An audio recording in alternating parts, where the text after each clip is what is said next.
ओम श्री महालक्ष्मी च विद्महे विष्णु पत्नीं च धीमहि तन्नो लक्ष्मी प्रचोदयात्। अक्षस्त्र पर शुंगदेश कुलिशम पद्मं धनु कुंडिकाम दंडम शक्तिमसिम चरम जलजम घंटासुरा भाजनम शूलम पाशुदर्शने हस्ति प्रसन्नानाम शैवै शैवमर्दिनी में महालक्ष्मी सरोज स्थिताम। ओम महालक्ष्म्यै नमो नमः। महालक्ष्मी की जय हो। हे माँ महालक्ष्मी, आप समस्त दर्शकों को सद्बुद्धि दें और श्री लक्ष्मी के रूप में उनके घरों में निवास करें। ऋण रोग दरिद्रता से मुक्ति करें। सद्बुद्धि और सदाचार के लिए माँ उन्हें उनका मार्ग प्रशस्त करें और आपकी कृपा दृष्टि सदैव उन पर बनी रहे, हम पर बनी रहे, संस्थान पर बनी रहे और जगत का कल्याण हो। हे माँ, यही प्रार्थना स्वीकार करो। जय माँ विंध्यवासिनी। महालक्ष्मी नमस्तुभ्यम सुरेश्वरी, हरिप्रिये नमस्तुभ्यम दयानिधे।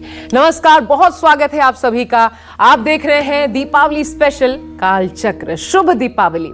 दीपावली की पूजा से जुड़ी हर खास बात आज पंडित जी आपको बताने वाले हैं। मां लक्ष्मी की पूजा में कौन सी 14 पूजा सामग्रियां चढ़ाने भर से आपके घर से दरिद्रता दूर हो जाएगी। मां लक्ष्मी के कौन से पाठ करने से कुबेर देवता की कृपा भी आपको प्राप्त होगी। दीपावली पूजा में किन बातों का ध्यान रखने से आपके घर में मां लक्ष्मी स्थिर हो जाएंगी। दीपावली पर मां लक्ष्मी को कौन सा भोग लगाने से आपकी रूठी किस्मत भी मान जाएगी। ये सब कुछ आज आपको कालचक्र में बताने वाले हैं पंडित सुरेश पांडे जी। आज बहुत ही खास जानकारियां पंडित जी आपको देने वाले हैं, इसलिए अगले 1 घंटे ध्यान से देखिए आज का दीपावली स्पेशल कालचक्र। आज हमने पूरी तैयारी कर रखी है। आज आपको जो गृहस्थ लोग हैं, जिनको बहुत ज्यादा नियम नहीं पता, विधि नहीं पता, आज बहुत आसान तरीके से आपको पंडित जी समझाने वाले हैं कैसे मां की कृपा आज इस दीपावली के खास मौके पर किस विधि विधान से आप प्राप्त कर सकते हैं। वो कौन सा तरीका है, बहुत आसान तरीका पंडित जी आज आपको बताएंगे। जैसे कि तैयारी है, आप देख सकते हैं। लेकिन पंडित जी, उसके पहले एक कंफ्यूजन है जो उस पर मैं बात करना चाहती हूँ। असमंजस है लोगों के मन में, वो ये है कि दीपावली पड़ कब रही है, 31 अक्टूबर को या फिर 1 नवंबर को। सही तिथि कौन सी है? देखो, दिवाली इस बार 31 अक्टूबर को ही मनाई जानी चाहिए। इसके पीछे कारण ये है कि इसका तथ्य समझो कि दीपावली हमेशा कार्तिक कृष्ण पक्ष की अमावस्या तिथि में ही मनाई जाती है। रात्रि में अमावस्या होनी चाहिए, तभी ये अमावस्या 31 अक्टूबर को दोपहर 3:52 पर शुरू हो रही है। अच्छा। और पूरे रात अमावस्या रहेगी और दूसरे दिन 6:16 तक शाम अमावस्या रहेगी। अच्छा। ऐसे में अमावस्या तिथि 6:16 पर ही 1 तारीख को खत्म हो जाएगी। तो न तो प्रदोष काल में अमावस्या रहेगी, न स्थिर लग्न में अमावस्या रहेगी, न निशीथ काल में अमावस्या रहेगी। तो अमावस्या की पूजा, दीपावली पूजन जो है वो 31 अक्टूबर को ही रात को मनाया जाएगा। ये एकदम सार्वभौम मत मैं कह रहा हूं, क्योंकि अमावस्या तिथि और दीपावली को उदया तिथि से नहीं जोड़ते हैं। बाकी तिथियों की तरह जैसे एकादशी में उदया तिथि ग्रहण की जाती है व्रत के लिए, पूर्णिमा में व्रत करने के लिए उदया तिथि ग्रहण की जाती है, लेकिन दीपावली का मतलब कि अमावस्या की रात जी। निर्णय सिंधु में भी देखें तो कहीं से भी उदया तिथि दिवाली में ग्रहण करने का विधान नहीं बताया गया है। इसलिए दीपावली 31 अक्टूबर को ही मनाई जाएगी। ठीक है। अब इसमें कोई संशय की बात ही नहीं है। क्योंकि पूजन का शुभ मुहूर्त आप जरूर जानना चाहते होंगे, तो पंडित जी पूजन का शुभ मुहूर्त वो क्या है, वो भी बता दीजिए। सबसे उत्तम समय कौन सा है गृहस्थ लोगों के लिए और बाकी भी जो होनी चाहिए पूजा? आप लोग ध्यान से सुनिएगा। कल आपको किस मुहूर्त में माँ लक्ष्मी और भगवान गणेश की पूजा अपने घर में करनी चाहिए। अगर आप व्यवसायी हैं तो किस समय आपको अपनी दुकान, फैक्ट्री या ऑफिस में जाकर पूजा करनी चाहिए। तो कल 31 अक्टूबर को प्रदोष काल में दीपावली पूजन करना बहुत शुभकारी होगा। अब प्रदोष काल क्या होता है? सूर्यास्त से 45 मिनट पहले और सूर्यास्त के 45 मिनट बाद माने 90 मिनट का प्रदोष काल होता है। ठीक है, तो कल 31 अक्टूबर को सूर्यास्त शाम 5:36 पर हो जाएगा। ऐसे में प्रदोष काल कल शाम 4:51 से लेकर के कल शाम 6:21 तक है। तो अगर आपको अपने व्यवसायिक स्थल पर यह पूजा करनी है तो प्रदोष काल में कर लीजिए। अच्छा, स्थिर लग्न में मां लक्ष्मी के पूजा का शास्त्र सम्मत विधान माना जाता है और स्थिर लग्न जो है वो वृषभ लग्न है। वृषभ लग्न एक स्थिर लग्न है। तो वृषभ लग्न कल शाम 6:23 से शुरू होगी और रात 8:19 तक रहेगी।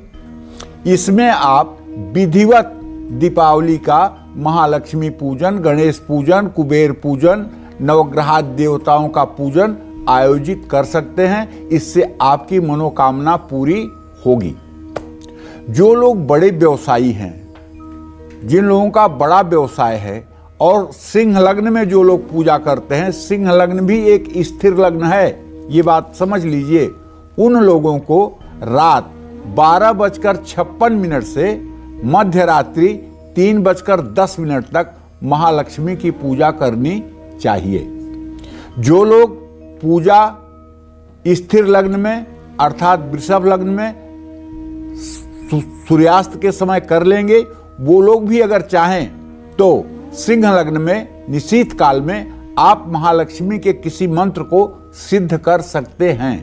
महालक्ष्मी का कोई मंत्र यदि इन 2 घंटों तक आपके द्वारा जप किया जाएगा तो वो मंत्र अपने आप सिद्ध हो जाएगा, क्योंकि दीपावली की रात्रि और ग्रहण के समय जो भी मंत्र किया जाता है वो सिद्धि को प्राप्त होता है, ऐसा हमारे शास्त्रों का मत है। तो मैं अपने सभी दर्शकों को बताना चाहूंगा कि अगर अभी तक आपको कोई महालक्ष्मी का सटीक और चमत्कारिक मंत्र नहीं मालूम है तो आज एक मंत्र मैं बताता हूं, इस मंत्र को आप नोट कर लीजिए। ये मंत्र श्रीमद् देवी भागवत महापुराण का है। इंद्र से लक्ष्मी रूठ करके चली गई थी, इंद्र कंगाल हो गया था, तो उसने ब्रह्मदेव के पास जाकर, ब्रह्मा के पास जाकर लक्ष्मी को प्रसन्न करने के लिए जब बात पूछी तो ब्रह्मदेव ने एक मंत्र दिया इंद्रदेव को, और वही मंत्र मैं आपको बताता हूं जिसका 10 लाख पुरस्चरण करने के बाद इंद्रदेव पुनः लक्ष्मी से युक्त हुआ था और उसकी दरिद्रता गई थी। ये श्रीमद् देवी भागवत महापुराण का मंत्र है। जो लोग इस कलिकाल में भी इस मंत्र का 10 लाख जप कर लेते हैं उनके जीवन में कभी दरिद्रता नहीं आती है। मंत्र क्या है भाई? ओम श्रीम ह्रीम क्लीम ऐं कमलवासिन्यै स्वाहा। ओम श्रीम ह्रीम क्लीम ऐं कमलवासिन्यै स्वाहा। एक बार और, ओम श्रीम ह्रीम क्लीम ऐं कमलवासिन्यै स्वाहा। इस मंत्र को कमलगट्टा के माला पर या रुद्राक्ष की माला पर यदि आप दिवाली की रात कर लेते हैं तो आप विश्वास मानिए ये मंत्र आपका सिद्ध हो जाएगा। उसके बाद नित्य प्रातः सायं इस मंत्र का यदि आप जप करते रहेंगे, 5-5 माला जप करते रहेंगे या 10 माला जप करते रहेंगे तो 3 साल के बाद एक ऐसा दिन आएगा जब तक आपकी आखिरी सांस चलेगी तब तक आपके घर में लक्ष्मी का कभी अभाव नहीं होगा। ये एकदम आजमाई हुई बात बता रहा हूं, इसलिए ये बात ध्यान रखिएगा। अच्छा, इस दिवाली पर चौघड़िया मुहूर्त भी है, उसका भी अपना महत्व है। तो मैं अब आपको बताता हूं चौघड़िया मुहूर्त के बारे में। ये चौघड़िया मुहूर्त होता क्या है? 31 अक्टूबर को चौघड़िया मुहूर्त में भी कार्यस्थल, दुकान या घर में मां लक्ष्मी की पूजा की जा सकती है। इसमें लाभ चौघड़िया कल दोपहर 12:04 से कल दोपहर 1:27 तक है और अमृत चौघड़िया कल शाम 5:36 से कल रात 7:14 तक है और चर चौघड़िया कल रात 7:14 से रात 8:51 तक है। इसमें भी आप लक्ष्मी गणेश की पूजा कर सकते हैं। आपकी मनोकामना इस समय में की गई पूजा से भी पूर्ण होगी, इसमें कोई संशय नहीं है। जय मां विंध्यवासिनी। और चलिए अब आ जाते हैं सबसे अहम बात पर जिसका आपको भी इंतजार होगा। कैसे करें मां लक्ष्मी को आप प्रसन्न। तो पंडित जी, कौन सी सामग्री है जो चढ़ाना एक तरीके से अनिवार्य होता है माँ की पूजा में, और अगर आप अर्पित करते हैं तो माँ तुरंत प्रसन्न हो जाती हैं? कौन सी सामग्रियां सबसे अहम, एक एक करके, और उनका महत्व क्या है? और अगर ये सामग्रियां चढ़ाई जाती हैं तो फिर क्या परिवार पर क्या असर पड़ता है, उन्नति पर किस प्रकार का असर पड़ता है, तमाम चीज़ों पर आदमी का जीवन कैसे आगे बढ़ता है इनके माध्यम से? देखो, ऐसा है, महालक्ष्मी के उपासना में ये देख रहे हैं आपको हमारे हाथ में साबुत धनिया दिखाई दे रही है। महालक्ष्मी को बहुत प्रिय है साबुत धनिया। अगर आप साबुत धनिया महालक्ष्मी को समर्पित करें एक सुंदर सी कटोरी में रख करके, तो इससे महालक्ष्मी प्रसन्न होती है। और दूसरी बात हम आपको बताएं कि धान की कील, ये देखिए, धान जो होता है उसको आग में डाल करके जब भूना जाता है तो धान की कील धान से चिपकी रहती है, इसको कहते हैं धान की कील। आप शादी विवाह में भी देखे होंगे, जहां मतलब कि लड़की का भाई लड़की के और लड़के के सामने लावा डालता है, वहां ये धान की कील ही होती है। चाहे जितना करोड़पति अरबपति आदमी हो, मखाने का लावा नहीं डलवाएगा, धान की कील ही डलवाएगा। इसका कारण जानते हैं क्या होता है? लड़की का भाई लड़के से कहता है बर से कि जैसे ये धान आग में भी गया तो इसकी भूसी ने इसका साथ नहीं छोड़ा, उसी तरह से तुम अग्नि जैसे संकट में भी यदि जाओगे तो ये मेरी बहन तुम्हारा साथ देगी, तुम्हारा साथ नहीं छोड़ेगी। इसीलिए धान की कील महालक्ष्मी को जरूर चढ़ाई जाती है। ये देख लीजिए, मेरे हाथ में है, धान की कील आपके पूजा स्थान में होनी चाहिए। अब रही बात, आज तो संपन्नता सबके घरों में है और लगभग लोग सब कुछ करने लायक है। बहुत कम घर होंगे जहां अभाव होगा। ऐसे में पहले हमारे देश में सारी मिठाइयां नहीं बनती थी, तो उस समय से ही बतासे का प्रचलन है। ये बतासा चीनी को उबाल करके और छोटा छोटा कपड़े पर गिरा करके और फिर बतासा बनाया जाता है, और ये बड़ा शुद्ध होता है, सिर्फ इसमें चीनी होती है, कोई मिलावट नहीं होती है, और ये बड़ा हल्का भी होता है। तो एक तो ये सुगम है और दूसरे मतलब कि हर जगह प्राप्त है, माता को प्रिय है, इसलिए ये चढ़ाया जाता है। कुछ लोग चीनी के बने हुए खिलौने भी माता के सामने प्रस्तुत करते हैं। अच्छा, ये सब करने के बाद, इतना भोग प्रसाद करने के बाद आप देख सकते हैं कि हमने मतलब कि कटोरी में गणेश जी का प्रिय, सबसे प्रिय लड्डू भी रखा हुआ है। गणेश जी को लड्डू का प्रसाद चढ़ाएंगे और माँ महालक्ष्मी को बढ़िया बर्फी का भोग लगाएंगे, ठीक है। और इसी तरह से जो और भी देवता होंगे उनकी पूजा कर लेंगे। अब इसके बाद एक पान के पत्ते पर आप देख सकते हैं, ये पान का पत्ता है।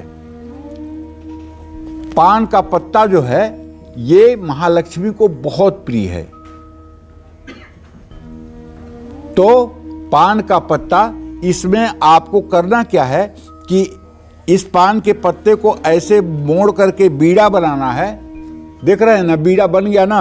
अब ये देखिए, मेरे पास लौंग है, ये लौंग आप देख रहे हैं ना, हाँ, ये लौंग जो है इसको, इसकी कली चुभो करके पान के पत्ते में इसकी कली हम ऐसे चुभो देंगे, तो ये पान का बीड़ा जो है ऐसे बना हुआ रहेगा। अब इसको हम एक प्लेट में रख करके महालक्ष्मी के सामने और गणेश के सामने रखेंगे। तांबूलम मुख समर्पयामी, मतलब पान चढ़ाएंगे हम महालक्ष्मी को। तो पान का पत्ता कम से कम पूजा स्थान में 5, 7, 8 पत्ता होना चाहिए। अच्छा, इतना कर लेने के बाद थोड़ा सा जल रखेंगे माता को, और इसके बाद में लौंग इलायची चढ़ाने के बाद में तब आप क्या करेंगे कि आप कमल गट्टे की माला, ये देखिए, महालक्ष्मी बड़ी प्रसन्न होती हैं इस पर। मैं अपने दर्शकों को बताता हूं कि हर घर में, हर सनातनी के घर में 3 कमल गट्टे की माला होनी चाहिए। पूछे कहाँ कहाँ रहेगी? एक माला तो अपनी पूजा घर में एक कील लगाकर पूरब दिशा में टांग दीजिए, जो आपके घर में वैभव हर समय बनाए रखेगी। दूसरी माला कहाँ होनी चाहिए? दूसरी माला होनी चाहिए, इस माला को ऐसे फोल्ड करिए, इस माला को जैसे मैं फोल्ड कर रहा हूं ऐसे फोल्ड करिए। अब ये फोल्ड करके देखिए बन गया ना। अब चौकी पर इसको ऐसे रख दीजिए। अब इसके ऊपर कमलगट्टे के ऊपर आप श्री यंत्र या महालक्ष्मी की प्रतिमा स्थापित कर दीजिए। फिर इसका चमत्कार आप देख लीजिए। अगर आपके पास कमलगट्टे की, ये कमल का बीज ही कमलगट्टा होता है, इससे महालक्ष्मी का अर्चन भी होता है। और तीसरा कमलगट्टे का माला कहाँ होगा? आपके जपमाली में, जिस माला पर आप जप करेंगे महालक्ष्मी के मंत्रों का।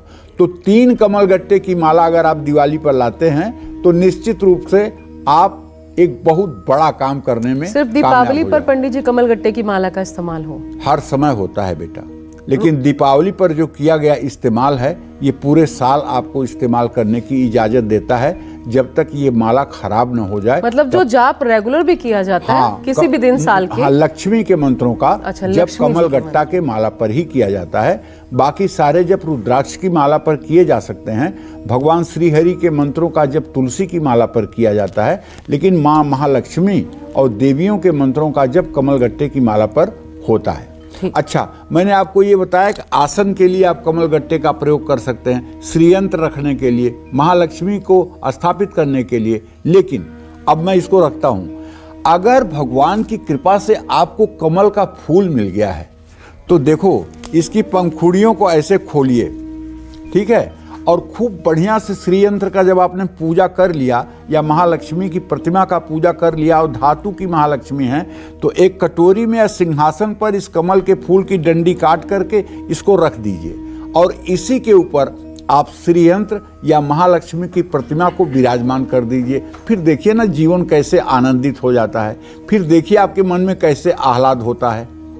और अगर आपके पास 2 कमल के फूल हैं तो भगवान गणेश को भी कमल के फूल पर विराजमान कराइए, क्योंकि गणेश जी का जब ध्यान किया जाता है तो ध्यान चतुर्दल पीले कमल के फूल पर गणेश जी का पीतांबर में ध्यान किया जाता है। ये त्रिपुर सुंदरी की साधना में भी बताया गया है। अच्छा, ये तो आपने देख लिया कि कमल के फूल को भी हम कहाँ इस्तेमाल करेंगे। अब इसके बाद गाय के गोबर की भी आवश्यकता होती है। गाय के गोबर की आवश्यकता क्यों होती है? क्योंकि महालक्ष्मी के मानस पुत्र हैं गणेश, लेकिन गणेश गौरी की स्थापना हर पूजा में होती है। गणेश माने गणेश आप जान ही रहे हैं, गौरी माने माँ पार्वती, और उनकी स्थापना गाय के गोबर से ही होती है। गाय के गोबर को एक गौरी का रूप बना करके और भगवान गणेश के बाईं तरफ उनको रखा जाता है। पूजा करने वाले के दाहिनी तरफ एक सुपारी पर गणेश जी की स्थापना की जाती है और बाईं तरफ गौरी की स्थापना की जाती है। और खूब स्वादिष्ट चावल की खीर बनाइए और उसको कटोरी में भर करके 2 कटोरी में, एक गणेश जी के लिए, एक लक्ष्मी जी के लिए। अगर सामर्थ्य है तो चांदी की कटोरी में, सामर्थ्य है तो चांदी का चम्मच डाल करके आप ओम नाभ्यासिदंतरिक्षगुंशिषण उद्यौषम वर्ततः प्रभ्याम भूमिर्दिशा स्रोतात्था लोका अकल्पयन्न नैवेद्यम निवेदयामि, ऐसे आप समर्पित करिए। और चावल की खीर कलश। अच्छा, अब चावल की खीर का जब आप प्रयोग कर लें तो इसके पहले ही आपको चाहिए कि पंच पल्लव बने 5 प्रकार का पल्लव, जिसमें आम, अशोक, बट, पाकर, गूलर, ये 5 प्रकार के पेड़ों की पत्तियां पंच पल्लव कही जाती हैं। लेकिन मान लीजिए आपको ये 5 चीज़ें नहीं मिल रही हैं, तो केवल आम का पल्लव मिल जाए या अशोक का पल्लव मिल जाए तो उसका आपको अपने घर के दरवाजे पर तोरण बनाना चाहिए और कलश में भी वो आपको स्थापित करना चाहिए। ये इन चीज़ों का अगर आप ध्यान रखेंगे तो आपकी पूजा पूरी होगी। जय मां विंध्यवासिनी। और मेरे साथ पंडित सुरेश पांडे जी मौजूद हैं। और अब एक बहुत जरूरी प्रश्न जो बहुत सारे दर्शक हमारे पंडित जी जानना भी चाहते थे, वो ये जानना चाहते थे कि दीपावली पे अगर मान लीजिए, क्योंकि हम स्थापित तो कर रहे हैं, लक्ष्मी गणेश लाते हैं, बड़े भाव के साथ स्थापित करते हैं, लेकिन अगर सही तरीके से स्थापना नहीं हुई है, हम आवाहन भी कर रहे हैं लेकिन श्री गणेश लक्ष्मी का सही तरीके से उनकी स्थापना नहीं हुई है, एक तो मूर्ति कैसी होनी चाहिए, दूसरा ये भी, तो क्या पूजा का पूरा फल प्राप्त होता है? प्रतिमा कैसी होनी चाहिए, इसको लेकर भी जानकारी दीजिए। किस प्रकार की प्रतिमा लाएं, सबसे उत्तम क्या रहता है? पद्मासनस्थाम। पद्मासनस्थाम ये लक्ष्मी के लिए शब्द प्रयोग होता है। पद्मासन कमल का आसन पर जो विराजमान है। पद्महस्ता यानी हाथ में जिनके कमल का फूल है। ऐसी मां लक्ष्मी की प्रतिमा आपके घर में होनी चाहिए। ठीक है। अब कमल किस तरह का हो? अरुण कमल संस्थाम यानी कमल खिला हुआ, पिंक कलर का या लाल रंग का कमल हो। मां लक्ष्मी की प्रतिमा या तस्वीर कमल पर बैठी हुई होनी चाहिए। ध्यान रखिएगा, खड़ी हुई मां लक्ष्मी की प्रतिमा घर में भूल करके भी स्थापित मत करिएगा। ये प्रतिमा स्थापित हो सकती है, खड़ी प्रतिमा, आपके व्यावसायिक स्थल पर, आपके फैक्ट्री में, आपकी दुकान में, आपके ऑफिस में। लेकिन घर में जहां आप निवास करते हैं वहां कमल पर बैठी हुई महालक्ष्मी को ही आपको स्थापित करना चाहिए। दूसरी बात, मां के वस्त्र कैसे होने चाहिए? तो मां के वस्त्र का रंग सफेद, लाल, गुलाबी या पीला हो सकता है। लेकिन मैं अगर सच्ची बात बताऊं कि कैसा रंग होना चाहिए तो मेरी छाती की बात पूछिए। केसर से रंगा हुआ, रेशम का केसर से रंगा हुआ माता का वस्त्र परिधान होना चाहिए। और अगर आप मानसिक पूजा करते हैं तो आप अपने मन में कल्पना करिए कि 10 सुंदर सुंदर 12-12 साल की गंधर्व कन्याएं दोनों हाथों को फैलाए हुए और केसर से रंगी हुई रेशमी साड़ी लेकर के माता के सामने खड़ी हैं और विनय कर रही हैं कि माता इस वस्त्र को आप धारण कर लें। और माता उसमें से एक वस्त्र उठा करके और धारण करती हैं। ऐसा मनोभाव आपका होना चाहिए। माता को ये परम प्रिय है केसर से रंगा हुआ वस्त्र। केसर से रंगा हुआ वस्त्र उन्हें अत्यंत प्रिय है। बस अगर ये सब चीजें आप करते हैं तो निश्चित रूप से आपकी मनोकामना पूरी होगी। जय मां विंध्यवासिनी। वैसे पंडित जी, जो सबसे खास बात होती है आपकी पूजा में, जब भी आप बताते हैं, कोई विधि बताएं, कोई सामग्री बताएं या जो भी तौर तरीका आप बताते हैं, उसमें सबसे खास बात ये होती है कि आप जो भाव है उसको सर्वोपरि रखते हैं। और वैसा ही कहा जाता है क्योंकि हम ये भी मान के चलते हैं कि ईश्वर जो है उनके कुछ अत्यंत प्रिय भोग होते हैं। उस अनुसार जैसे भगवान श्री गणेश को मोदक बड़े पसंद है, अति प्रिय हैं, तो वो चढ़ाए जाते हैं। इसी प्रकार भी जैसे आपने खील का जिक्र किया कि ये तो चढ़ता ही चढ़ता है माता लक्ष्मी को।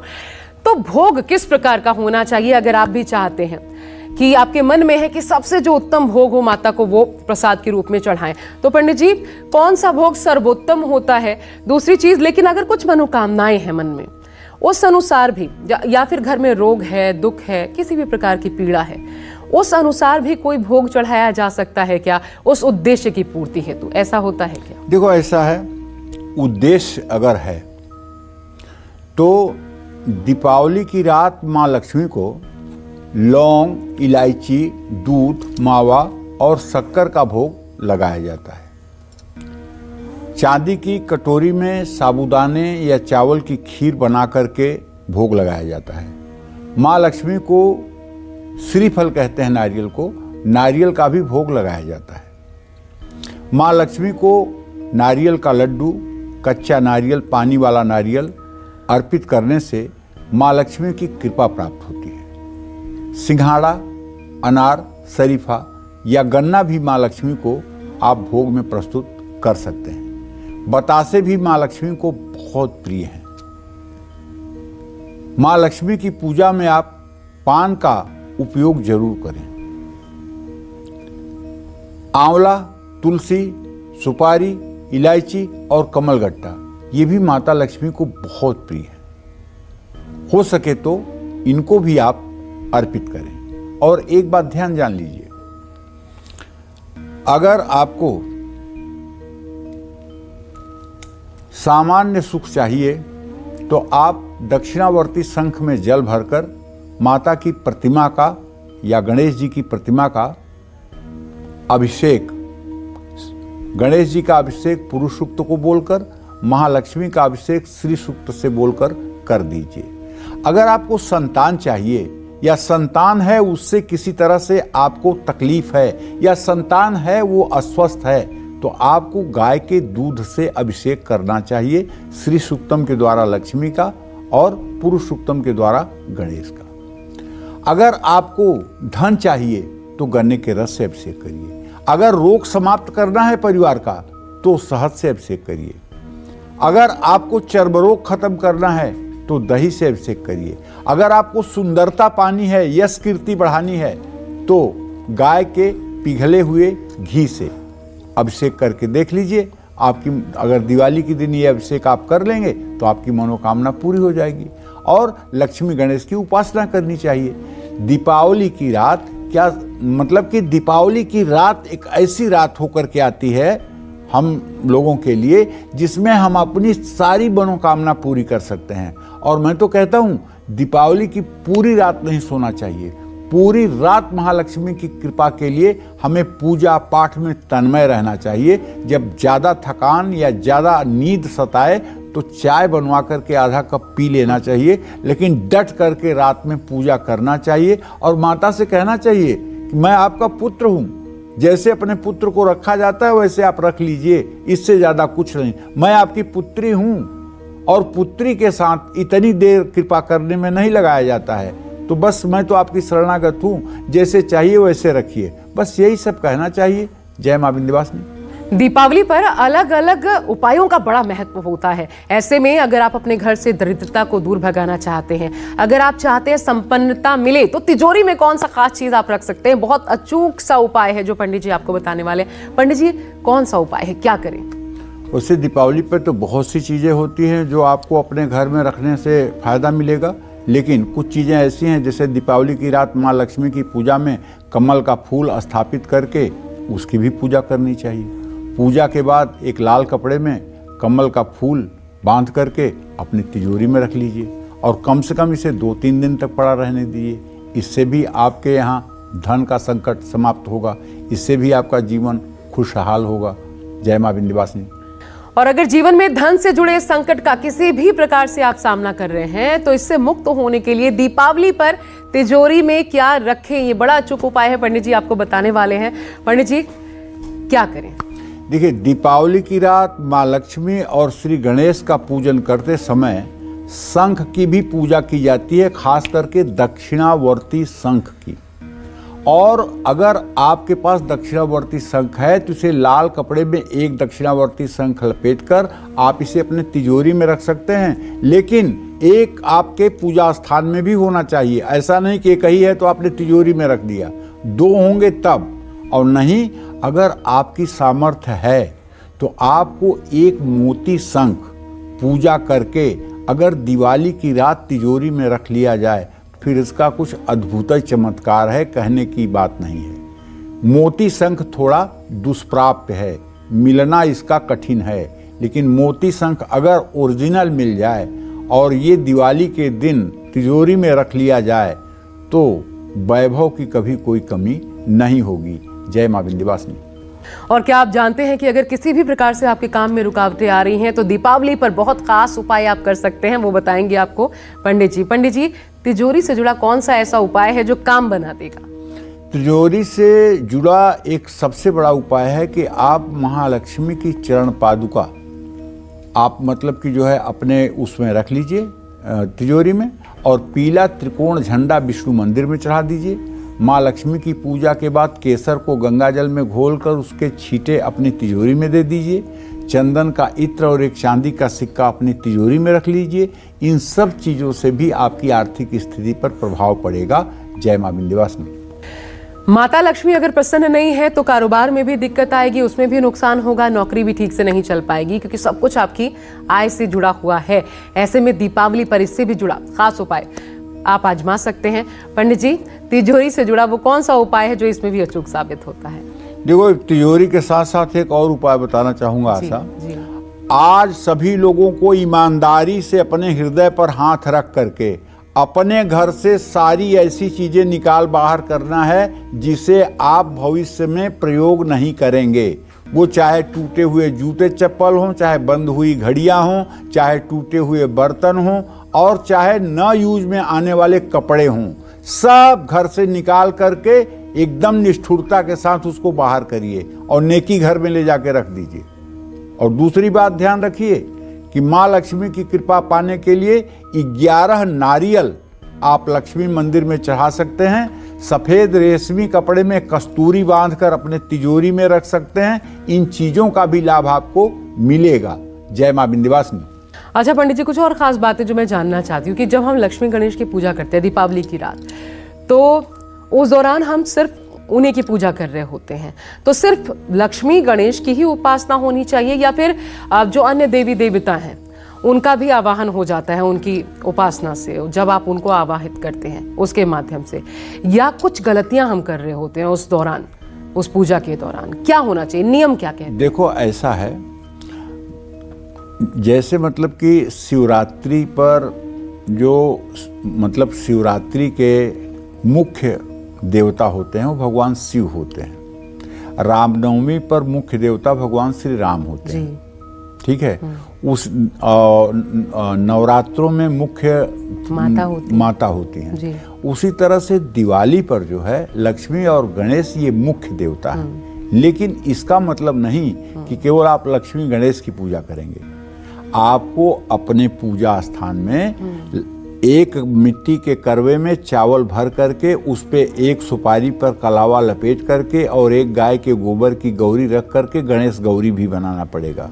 और एक करवे में चावल भरकर सुपारी पर कलावा लपेट करके और उस पर आपको नवग्रह स्थापित करना पड़ेगा। एक मिट्टी के कलश में जल भरकर उसके ऊपर पंच पल्लव लगा करके और मिट्टी के करवे में चावल भर करके और उसके ऊपर एक नारियल लपेट करके आपको रख करके वरुण कलश की स्थापना करनी पड़ेगी और तब चौकी के ऊपर लक्ष्मी गणेश की स्थापना। तो पंडित जी, इतने तो नियम नहीं आते किसी भी आप इंसान को? देखिए, अक्सर लोग होता क्या है कि अपने घरों में पूजा करने के लिए किसी न किसी ब्राह्मण को बुलाते हैं, ठीक है। और जो लोग नहीं बुला सकते हैं उनको इतनी स्थापना करने की जरूरत भी नहीं है। तो आप दीपावली की शाम को ब्रह्मांड में लक्ष्मी पंचायतन का आगमन होता है। श्री विष्णु, इंद्र, देव, कुबेर, श्री गजेंद्र और लक्ष्मी इस पंचायतन के तत्व हैं इनके। दीपावली की रात माँ लक्ष्मी के साथ साथ आपको भी इनकी पूजा करनी चाहिए। कुबेर प्रत्यक्ष धन देते हैं, इसका कारण है ये महालक्ष्मी के सचिव हैं और धन का संग्रह भी कराते हैं, इसीलिए इन्हें कोषाध्यक्ष कहते हैं। किसके कोषाध्यक्ष हैं? जगत जननी जगदम्बा मां महालक्ष्मी के सचिव हैं, सचिव। अगर आपके पास पैसा कमाने की कला तो है लेकिन इसको बचाना नहीं जानते हैं तो आपको कुबेर देवता की उपासना जरूर करनी चाहिए। गजेंद्र, जो हाथियां लक्ष्मी जी के साथ आपको दिखाई देती हैं, वो संपत्ति और धन को लेकर के निश्चित रूप से आपके जीवन में चमत्कार करते हैं। इंद्र ऐश्वर्य और संपत्ति प्रदान करने वाला देवता है, इंद्र की भी पूजा होती है। विष्णु सुख और संतुष्टि देते हैं। माँ लक्ष्मी इन सभी सुखों को प्राप्त करने के लिए ऊर्जा प्रदान करती हैं। तो ये पंचायतन इन 5 देवताओं की भी पूजा होनी चाहिए जो मैंने आपको बताया। अगर आप अच्छे से और पूजा करना चाहते हैं तो आपको कुबेर यंत्र भी स्थापित करना चाहिए, श्री यंत्र भी स्थापित करना चाहिए। हो सके तो लक्ष्मी की चरण पादुका भी पूजा स्थान में स्थापित करना चाहिए। अगर आपको मिल जाए तो 11 गोमती चक्र भी अपने पूजा स्थान में रख लीजिए, 5 कौड़ियाँ भी अपने पूजा स्थान में रख लीजिए। और इन सब का पूजा करने के बाद अगर आप इन्हें अपने तिजोरी में द्वितीया के दिन रख लेंगे तो निश्चित रूप से आप पूरे साल माला माल रहेंगे। लक्ष्मी सूक्त, श्री सूक्त या अष्टलक्ष्मी का जो मंत्र है वो जरूर करना चाहिए। इससे निश्चित रूप से मनोकामना पूरी होती है। जय मां विंध्यवासिनी। पंडित जी, अभी आपने जैसे श्री सूक्त का जिक्र किया, इसके पहले निश्चित काल में बताया कौन सा मंत्र जपना है, बड़ा सिद्ध मंत्र, ये तमाम चीजें, लेकिन दीपावली पर कौन सा एक पाठ आप बताएंगे दर्शकों को कि ये एक पाठ कर लीजिए तो उत्तम ही उत्तम है? जैसे कई बार आप कनकधारा स्तोत्र बताते हैं, तो ये पाठ करें या कोई अन्य पाठ, आज आप क्या सुझाव देंगे, क्या करें? देखिए, मैं अपने सभी दर्शकों से कहूंगा कि चाहे पूजन सामग्री आपके पास कम हो या ज्यादा हो, दीपावली की रात आपको कम से कम कनक धारा स्तोत्र और विष्णु सहस्त्र नाम का, लक्ष्मी सूक्त का और श्री सूक्तम का और अष्ट लक्ष्मी मंत्र का कम से कम एक एक बार पाठ तो जरूर करना चाहिए। और यदि किसी कुमारी कन्या से आपने 16 बार श्री सूक्त और 16 बार कनक धारा का स्तोत्र का पाठ अपने घर में करवा लिया जी, तो निश्चित रूप से आप मान के चलिए कि आपके वैभव में 4 चांद लग जाएगा। जय मां विंध्यवासिनी। पाठ करने से क्या होता है पंडित जी? पाठ करने से शक्तियों का आवाहन होता है। वो दैवी शक्तियां जो है आवाहित होती हैं और वहां वो शक्तियां विराजमान होती हैं। साउंड एनर्जी जो है, ये ध्वनि की एनर्जी ऐसी है कि रामचरितमानस में वर्णन आता है कि जब भरत जी भैया राम से मिलने के लिए चित्रकूट की तरफ प्रयागराज से प्रस्थान करते हैं तो उनके सीताराम सीताराम संकीर्तन से जो पत्थर थे ना, वो भी मोम की तरह पिघलने लगे। तो ये नाम संकीर्तन में, और ये मतलब कि मंत्रों के प्रवाह में ताकत है। तो मतलब बोलते हुए पढ़ना चाहिए, उसकी आवाज खुद भी आप सुने, ठीक है। जब आप सीधा देखो, किसी भी मंत्र को 4 प्रकार से पढ़ा जाता है, ये साधकों के लिए बता रहा हूं। पहला बैखरी माने बाणी बोलकर।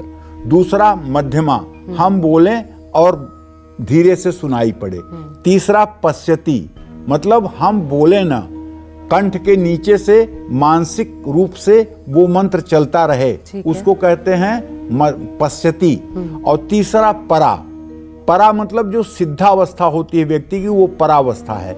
इसमें मूलाधार चक्र से रेक्टम के पास, गुदा मार्ग के पास जो मूलाधार चक्र है, वहां से ध्वनि निकलती है और ये सिद्ध व्यक्ति की स्थिति होती है। जिसको तत्वबोध हो जाता है उसकी स्थिति होती है, वो परा में स्थित होता है। आप वो जैसे कुछ भी करते रहे। गृहस्थों को कि पाठ करिए, तो वो कैसे करें? हाँ, गृहस्थों को बोल बोल करके पाठ करना चाहिए, खूब ऊर्जा से भर भर कर पाठ करना चाहिए और एकदम उत्साह से युक्त होकर के पाठ करना चाहिए, चिल्ला चिल्ला के पाठ करना चाहिए। घर के लोगों को बैठा लें तो और बेहतर। हाँ, जितना बढ़िया कर सकते हैं उतना बढ़िया कर लीजिए, निश्चित रूप से कल्याण होगा। जय मां विंध्यवासिनी।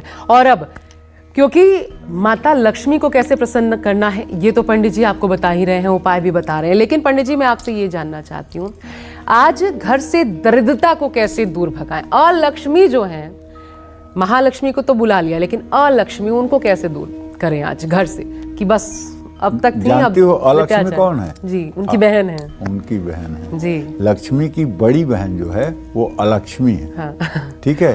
अलक्ष्मी नाशयाम्यहम्, ये मतलब कि जो है श्री सूक्तम में पाठ आता है।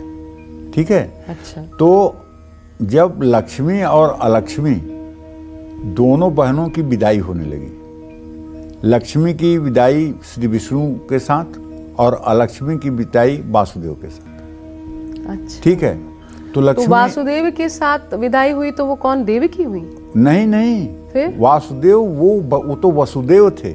ये वासुदेव ही मतलब कि जो है जो पीपल के वृक्ष में निवास करते हैं, वो अच्छा। वासुदेव है। अच्छा। ठीक है। हाँ। तो अलक्ष्मी मतलब तो वो भी ज्येष्ठा, पूजे जाते हैं। हाँ, ज्येष्ठा तो फिर वो कैसे लक्ष्मी, दरिद्रता ज्येष्ठा की देवी? लक्ष्मी रोने लगी। अच्छा। कि मैं जहां जाऊंगी वहां मेरा अपमान होगा, कोई मेरा आवाहन नहीं करेगा, कोई मेरा पूजन नहीं करेगा, कोई मेरा ध्यान नहीं करेगा, क्योंकि मैं दरिद्री हूं। मैं जहां जाऊंगी वहां विपन्नता पैदा करूंगी, तो कैसे मेरी पूजा होगी? तो लक्ष्मी ने ढाढ़स बंधाते हुए नहीं, बल्कि पूर्ण आश्वस्त करते हुए कहा कि बहन चिंता मत करो, जो तुम्हारे पति के पास अर्थात तुम्हारे गृह पर अर्थात पीपल के पेड़ के नीचे शनिवार की शाम पूजन करेगा, दीपक जलाएगा, तुम्हारे पति की परिक्रमा करेगा और तुम्हारे पति के पास बैठ करके पीपल के पेड़ की उपासना करेगा, उसके घर मैं बिना योग्यता और पात्रता देखे चली जाऊंगी। मैं बिना उसकी योग्यता और पात्रता देखे उसके घर चली जाऊंगी, इसलिए को तेरे दरवाजे पर आया है। शायद मेरे दरवाजे पर आता तो मैं सोचती कि इसकी योग्यता पात्रता है कि नहीं, लेकिन वो मेरी बड़ी बहन के दरवाजे पर आया है, इसलिए उसकी मनोकामना तो मैं जरूर पूरा शनिवार की शाम। इसीलिए शनिवार को पूरे हिंदुस्तान में पीपल के पेड़ की पूजा का विधान है।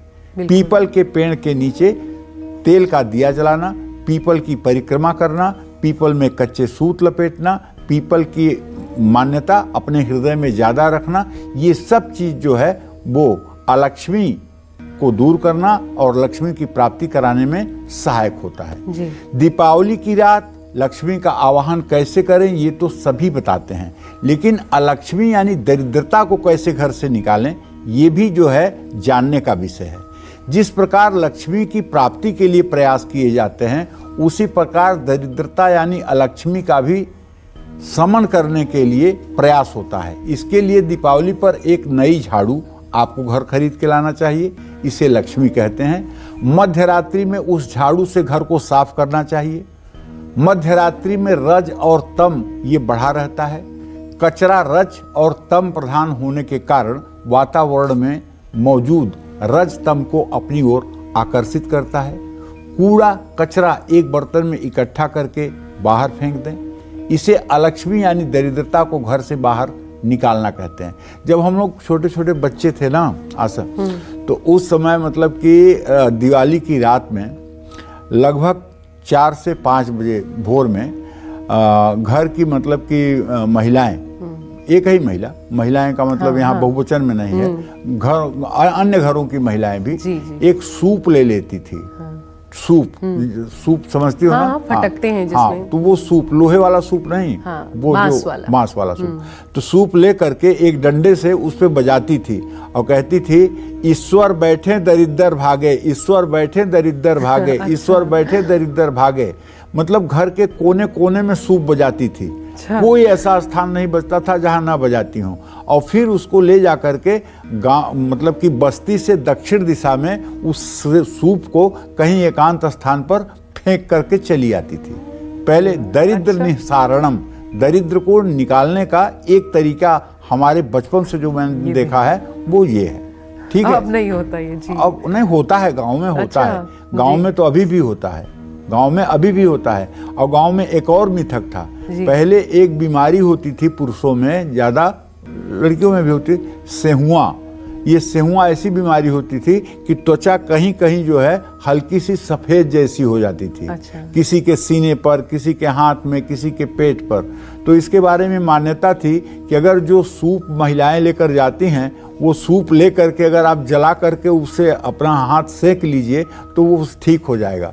तो कुछ महिलाओं का मतलब कि सूप जो है कुछ शरारती बच्चे छीन लेते थे, तो उसमें खूब गालियां देती थी और वो अपना जला करके और कहते थे कि हाँ मेरा ठीक हो गया। तो ये सब था प्राचीन भारत में। ये सब बातें मैं 50 साल पहले की बता रहा हूँ, आज की बातें नहीं है। देश काल के हिसाब से सभ्यता और संस्कृति बदलती है, लेकिन हमारा भारत ऐसे ही था। बिल्कुल, और बहुत अच्छा भारत था। बिल्कुल सही कहा आपने पंडित जी, यही खूबसूरती है, त्योहारों की भी यही खूबसूरती होती है। और अगर आपको लगता है कि आपके घर में सुख शांति नहीं है, समृद्धि कोसों दूर है आपके घर से, तो फिर आप माता लक्ष्मी को कैसे प्रसन्न करें? तिजोरी से जुड़ा कौन सा उपाय ऐसा है जो आज के दिन आप आजमा सकते हैं? पंडित जी, सुख समृद्धि भी मिले, माता लक्ष्मी प्रसन्न रहें, कैसे होगा? देखिए, इसके लिए तो मैं कहूँगा कि आप अपना आत्मचिंतन करें। आप ये देखें कि क्या आपका खान पान ठीक है, क्या आप दूसरों की भलाई सोचते हैं, क्या आप दूसरों का बुरा नहीं करते हैं, क्या आप ईश्वर में विश्वास करते हैं, क्या आप अपने माता पिता के प्रति अच्छा बर्ताव करते हैं, क्या अपने भाई बहनों के साथ आपको प्रेम है, क्या अपने पत्नी का सम्मान आप करते हैं, क्या अपने पति का सम्मान आप करती हैं? तो कहने का मतलब आप पहले अपना आत्मचिंतन करें, और अगर सब प्रकार से सब कुछ ठीक है तो महालक्ष्मी एक फूल में मान जाएंगी और आपके ऊपर अपना कृपा दृष्टि कर देंगी। लेकिन चाहे जितनी पूजा कर लीजिए, लेकिन अगर आपके आचरण, आपका खान पान, आपका रहन सहन, आपकी सोच पवित्र नहीं है तो फिर बात नहीं बनेगी। माँ लक्ष्मी की पूजा के बाद चांदी के सिक्के पर कुमकुम, चावल और हल्दी लगा करके लाल कपड़े में लपेटकर तिजोरी में रखिए और किसी मंदिर में अनाज भी दान करिए। जय मां विंध्यवासिनी। और माता लक्ष्मी का घर में स्थायी वास हो, धन अगर कहीं फंसा हुआ है, मिलने में अड़चन आ रही है तो वो दूर हो, शादी में तक आ रही बाधाएं रुकावटें खत्म हो, इसके लिए दीपावली पर मां लक्ष्मी की कृपा पाने का महा उपाय क्या है? पंडित जी, कौन सा उपाय है जो इन तमाम चीजों, इन तमाम परेशानियों से मुक्ति दिलाए? देखिए, अगर काफी समय से कहीं पैसा फंसा हुआ है तो रात आग की रुई की बत्ती दीपक में डालकर अपने घर की उत्तर पूर्व दिशा में जलाइए दिया। कम से कम 3 दिए जलाइए या 5 दिए जलाइए। शादी में अगर रुकावट आ रही है तो भगवान श्री हरि विष्णु की पूजा उपासना करनी चाहिए। पीला कपड़ा, पीली मिठाई, पीले फल अर्पित करना चाहिए। माँ लक्ष्मी की पूजा के बाद नारियल पर चंदन का इत्र लगाकर अपनी तिजोरी में रखना चाहिए। ये सब उपाय इन चीजों में लाभदायक होंगे। जय मां विंध्यवासिनी। दीपावली की रात घर में कितने दीपक जलाने चाहिए और इन सभी दीपक को घर के किन किन कोनों में रखा जाना चाहिए और हर दीपक की दिशा क्या महत्वपूर्ण होती है? आपके लिए ये भी महत्वपूर्ण है जब आप सब कुछ विधि विधान से कर रहे हैं। तो पंडित जी, कितने दीपक, एक तो जब हम दिए जलाते हैं, कितने दीपक किन के नाम पे निकाले जाने चाहिए? घर के किन किन कोनों में वो पक्का स्थापित होने चाहिए? सर्वज्ञे सर्ववर्दे सर्वदुष्ट भयंकरी सर्व दुख हरे देवी महालक्ष्मी नमोस्तुते। देखिए, दीपावली पर सबसे पहले आपको चाहिए कि आप अपने पूजा स्थान में दीप प्रज्वलित करें। भगवान गणेश और महालक्ष्मी के सामने दीप प्रज्वलित करें और उसके बाद घर के ब्रह्म स्थान में महिलाओं को चाहिए कि बैठ करके, सज धज कर बैठ करके, ऐसे नहीं कि आप अपवित्र अवस्था में और जो चाहे हैं वही पहन के, ना, उसके पहले खूब सज धज करके बैठिए और एक बड़ी सी थाली लीजिए और खूब दिए में तेल भर करके या घी भर करके, बत्ती डाल करके, सब लेटी हुई बत्तियां डालिएगा, खड़ी बत्तियां गिर जाएंगी। और वहीं से मतलब कि दीपक जला करके थाली में रखिए और थाली को उठा करके ईशान कोण से शुरू करके अपने घर के चारों दिशाओं में, यदि बालकनी वगैरह की व्यवस्था है तो अच्छी बात है, अगर छत आपका है तो छत पर जा करके ईशान कोण से शुरू करके दक्षिण दिशा में जाते हुए, फिर पश्चिम दिशा में, फिर उत्तर दिशा में जाते हुए फिर ईशान कोण की तरफ आइए और 2-2 फीट की दूरी पर दीपक जलाइए। मैं कौन होता हूँ दीपक का संख्या बता करके पाप लेने वाला? आप हो सकता है 100 दीपक जलाना चाहते हो, मैं कह दूं 20 जलाइए तो उसका 80 का पाप मेरे ऊपर जाएगा। तो आप जितने अधिक से अधिक दीपक जला सकते हैं जलाइए, शास्त्र में कोई रोक नहीं है। लेकिन पहला दीपक ईशान कोण में जलाइए। ईशान कोण माने नॉर्थ ईस्ट के डायरेक्शन में, और फिर वहाँ से बढ़िए तो आप दक्षिण दिशा में बढ़िए, फिर दक्षिण जहाँ समाप्त हो जाए वहाँ से पश्चिम दिशा में बढ़िए, फिर पश्चिम जहाँ समाप्त हो जाए वहाँ से उत्तर दिशा में बढ़िए, फिर उत्तर से आप सीधे ईशान कोण में आइए और इस तरह से दीपक से एकदम जगमग कर दीजिए। हाँ, कुछ लोग दीपक नहीं जला सकते हैं तो आप मोमबत्तियाँ जला सकते हैं। मोमबत्तियाँ इसी तरह से, मतलब कि जैसे दीपक जलाना है ऐसे मोमबत्तियाँ जला दीजिए। आपने घरों पे हो सकता है बिजली की लड़ें लगवाई हों जिससे पूरा घर आपका जगमग जगमग जगमग कर रहा हो, तब भी आपको मोमबत्ती और दिया तो जरूर ही जलाना चाहिए। तो इस तरह से अगर आप मोमबत्ती दीपक जला करके और हर्षोल्लास के साथ पूरा परिवार प्रसन्न रहे, और किसी भी तरह से चिल्ला चिल्ली दिवाली पर नहीं होना चाहिए, किसी के ऊपर गुस्सा गुस्सी नहीं होना चाहिए, नहीं तो त्योहार का मजा किरकिरा हो जाएगा। अगर कोई कुछ गलती भी कर रहा है तो उसको प्यार से ही समझाना चाहिए। दीपावली के दिन गुस्सा गुस्सी ठीक नहीं बात होती है। और निश्चित रूप से सभी लोगों को महालक्ष्मी के प्रति कृतज्ञ होकर के दिवाली का पर्व मनाना चाहिए। इससे निश्चित रूप से जीवन धन्य होगा। जय मां विंध्यवासिनी। और ऐसा कहा जाता है कि पूजा में तो व्यवधान आना ही नहीं चाहिए, उस दिन क्लेश करना ही नहीं चाहिए, ना ही बुरे शब्दों का प्रयोग करना चाहिए। लेकिन ऐसा कैसे हो जब जीवन में क्लेश हो? तो इस क्लेश को कैसे आप दूर कर सकते हैं और दीपावली पर कौन सा खास उपाय इसको लेकर के पंडित जी किया जा सकता है कि ये क्लेश खत्म हो जाए, कमी ना आए, खत्म ही हो जाए? क्या उपाय करें? देखो, ऐसा है आशा, दिवाली मनाई जाती है राम जी के अयोध्या आगमन की खुशी में। बिल्कुल ठीक है। जिनके खुशी में दिवाली मनाई जाती है, अगर वो राम दरबार का चित्र भी आपके पूजा स्थान में न हो तो आप क्या दिवाली बनाते हैं? क्या दिवाली का मतलब है? बिल्कुल। तो आपके घर के पूजा स्थान में एक राम दरबार तो होना चाहिए, और राम दरबार की पूजा भी नित्य होनी चाहिए। तो कहने का मतलब कि राम दरबार का दिव्य चित्र हो, उनका सुबह शाम पूजन करें, उनका नाम संकीर्तन करें, और उसके बाद में घर में कलेश तो अपने आप समाप्त हो जाएगा। जहाँ प्रभु श्री राम विराजेंगे, जब रघुनाथ ही हो साथ तो किस बात की चिंता। तो कलेश कौन सी बड़ी बात है, कुछ नहीं हो सकता, सब कुछ मंगल होगा। और विरोधी अगर आपको नुकसान पहुंचाते हैं तो मैं आपको एक बात बताऊं, आप विरोधियों के लिए भी भगवान से कामना करिए कि भगवान इनको भी सद्बुद्धि दो, इनको कोई सजा मत देना। तो शिव जी कहते हैं पार्वती से, उमा क्षमा श्रापहु से भारी, अपने पाप जाएं अपकारी। जिसको आप क्षमा कर देंगे ना, उसको प्रभु नहीं क्षमा करेंगे। आप क्षमा करके देख लीजिए। और पूजा के बाद कपूर जलाना चाहिए। लक्ष्मी मंदिर में कमल का फूल, नारियल, सफ़ेद मिठाई का भोग लगाना चाहिए। माँ लक्ष्मी की पूजा के बाद सोने के एक सिक्के पर केसर और गुलाब का इत्र लगाकर अपनी तिजोरी में रख लेना चाहिए। और ये सब चीज़ें प्रदर्शन नहीं करनी चाहिए, गोपनीय तरीके से करनी चाहिए। जय माँ विंध्यवासिनी। और पंडित जी, एक चीज़ तो मैं आपसे ज़रूर चाहती हूँ कि आज निषेध जो चीज़ें हैं, क्योंकि दीपावली से जुड़ी बड़ी सारी ऐसी चीज़ें हैं जो लोग करते हैं, जैसे जुआ खेलना, बड़ी सारी ऐसी चीज़ें हैं छोटी छोटी, वो नहीं करना चाहिए। ये क्या निषेध होता है, क्या संदेश आप देंगे? दिवाली पर जो निषेध है उसमें सबसे पहला निषेध है कि आदमी को मद्य और मांस, इन दोनों चीजों का स्पर्श नहीं करना चाहिए। मांस और मदिरा का स्पर्श नहीं करना चाहिए। द्युत अर्थात जुआ नहीं खेलना चाहिए। जबकि ये तो प्रचलन हो गया है। देखिए, प्रचलन हो गया तभी लोग दुख भी भोग रहे हैं।